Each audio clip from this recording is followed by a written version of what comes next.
नमस्कार किसान भाइयों, आपका हमारे YouTube channel the smart agriculture में स्वागत है। किसान भाइयों, आज हम बात करने वाले खरबूजे की खेती के बारे में। खरबूजे की खेती, जिसको कई एरिया में डंगरे की खेती के नाम से भी जाना जाता है। हमारे एरिया में इसको डंगरा बोला जाता है, खरबूजा बहुत कम बोला जाता है। खरबूजा हम किसी को बोलेंगे तो वो पहचान ही नहीं पाएंगे कि हम किसकी बात कर रहे हैं।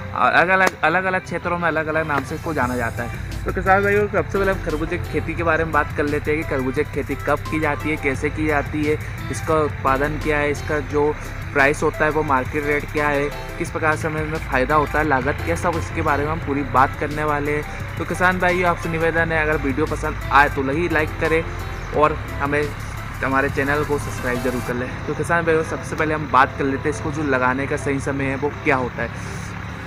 किसान भाई, जैसे कि किसी भी फसल को लगाने से पहले उसका सही समय जानना बहुत ज़रूरी होता है। जैसे कि आप खरबूजे की हम बात कर रहे थे, तो खरबूजे का जो सही समय होता है वो जनवरी के लास्ट वीक बोले तो 20 इसके बाद 25 जनवरी के बाद खरबूजे की आप अगर बुआई करते हो तो बहुत ही अच्छा आपको उत्पादन प्राप्त होता है। इससे पहले आप अगेती खेती करोगे तो अगेती खेती करने के लिए आपको उसको प्रो टाइम में पहले आपको उसकी नर्सरी तैयार करना होगा।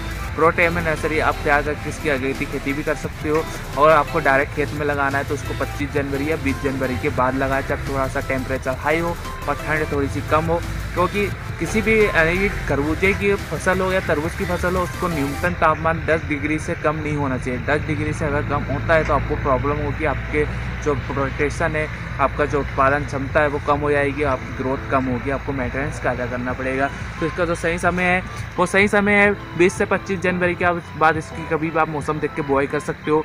आपको विशेष ध्यान खरबूजे की बुआई के समय विशेष ध्यान आपको ये रखना है कि जब पानी का मौसम बन रहा है या पानी आपको आप लगा रहे हो, आपका बीज नहीं हुआ है, अगर आपका पानी आता है जिसमें गार पत्थर आते हैं, अभी जो हमारा बीच में पानी आया था 28 दिसंबर को, जिसमें गार पत्थर आए थे, तो ऐसी कंडीशन में आपकी जो खरबूजे की खेती वो प्रभावित हो सकती है। तो ऐसी स्थिति में तो आपको बचना है।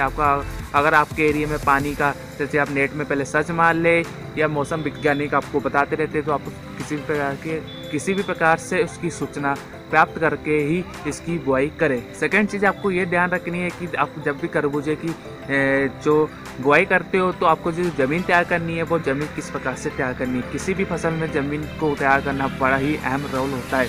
बाद में हम इसका मेंटेनेंस वो करते हैं, पर ज़मीन को तैयार करना भी बहुत इंपॉर्टेंट होता है, वो भी अच्छे तरीके से।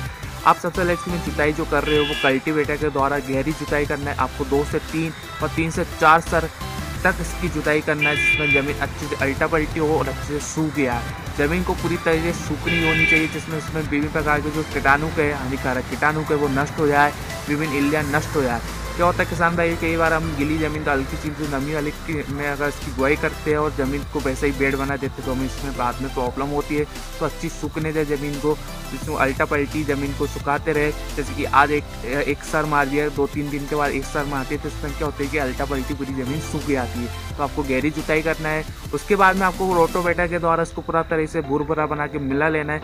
मिलाने के बाद आपको इसमें बेसिक डोज गोबर खाद जो है कम से कम 3 ट्राली प्रति एकड़ आपको डालना ही है। किसान भाइयों, अगर आप तरबूज की खेती कर रहे हो तो गोबर खाद के बिना इसकी खेती नहीं होगी। मैं तो यही कहूँगा, अगर गोबर खाद का आप नहीं डालते हो तो इसकी खेती ना करें तो अच्छा है, क्योंकि बिना गोबर खाद के इसमें खेती करना बहुत ही यानी कि आपको यानी कि एक वजह से आपको लागत जो है वो भी आपको प्राप्त नहीं होगी। अगर इसका उत्पादन बहुत ही कम हो जाता है, इसमें विभिन्न प्रकार के रोग आते हैं, ग्रोथ नहीं होती है, प्रोटेक्शन बहुत कम होता है। तो आप गोबर खाद का उपयोग ज़रूर करें, प्रति एकड़ 3 ट्राली। इसके बाद आपको जो बेसिक डोज रासायनिक खाते हैं उसका भी उपयोग करना है। जब इसकी बेड निकालते हो तो बेड आपको बता दूँ जो 2 से 2.5 फीट चौड़ी इसकी बेड होनी चाहिए, आप बेड निकाल सकते हो। बेड में आप कोई भी मल्चिंग पेपर, जैसे कि 18, 21, 25 माइक्रोन किसी भी मल्चिंग पेपर का आप उपयोग कर सकते हो।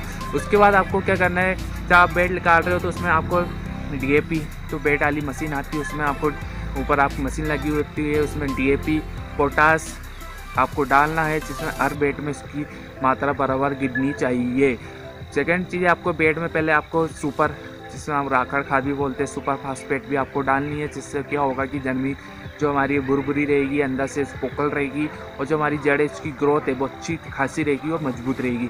तो आप ये चीज़ का उपयोग ज़रूर करें। आपको फिर से बता दूँ कि फसल लगाने से पहले आपको गोबर खाद और DAP पोटास का उपयोग ज़रूर से ज़रूर करना है, जिससे आपका उत्पादन अधिक से अधिक होगा।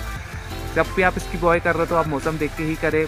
पानी के मौसम में इसकी बुआई बिल्कुल नहीं करनी है। पानी के मौसम में आप इसकी बुआई करेंगे आपको घाटा हो सकता है, आपका फसल को नुकसान हो सकता है। तो विशेष तौर पर आप खरबूजे की बुआई करते समय विशेष रूप से ध्यान दें मौसम का। अगर मौसम आपका गड़बड़ लग रहा है और आपको बुआई करना है तो आप खरबूजे की खेती ना करें, आपको डंगरी यानी कि तरबूज की खेती आप कर सकते हो। तरबूज में थोड़ा बहुत पानी गिर जाए तो वो सहन कर सकता है, पर डंगरा बिल्कुल भी सहन नहीं करेगा। किसान भाइयों मैं आपको बता दूं, आप डंगरे में खेती में बिल्कुल रिस्क ना लें अगर आप अच्छा पैसा कमाना चाहते हो तो।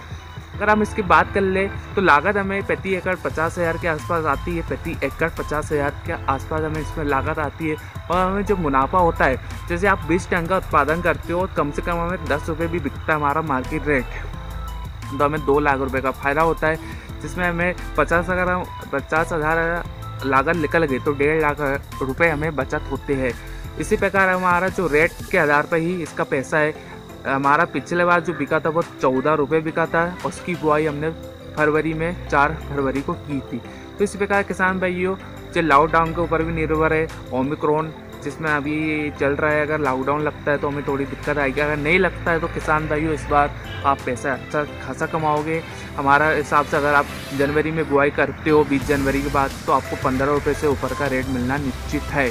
तो आप इसकी बुआई मौसम देख के करें और हमने जो बताया विभिन्न प्रक्रिया उस प्रकार से करोगे तो उसका आप अधिक से अधिक लाभ कमा पाओगे और अधिक से अधिक उत्पादन कर अधिक से अधिक मुनाफा प्राप्त कर सकते हो। तो किसान भाइयों आगे और उसमें हम वीडियो बनाते रहेंगे और आपको बताते रहेंगे। तो हमारे चैनल को सब्सक्राइब जरूर कर ले और वीडियो पसंद आए तो लाइक ज़रूर करें।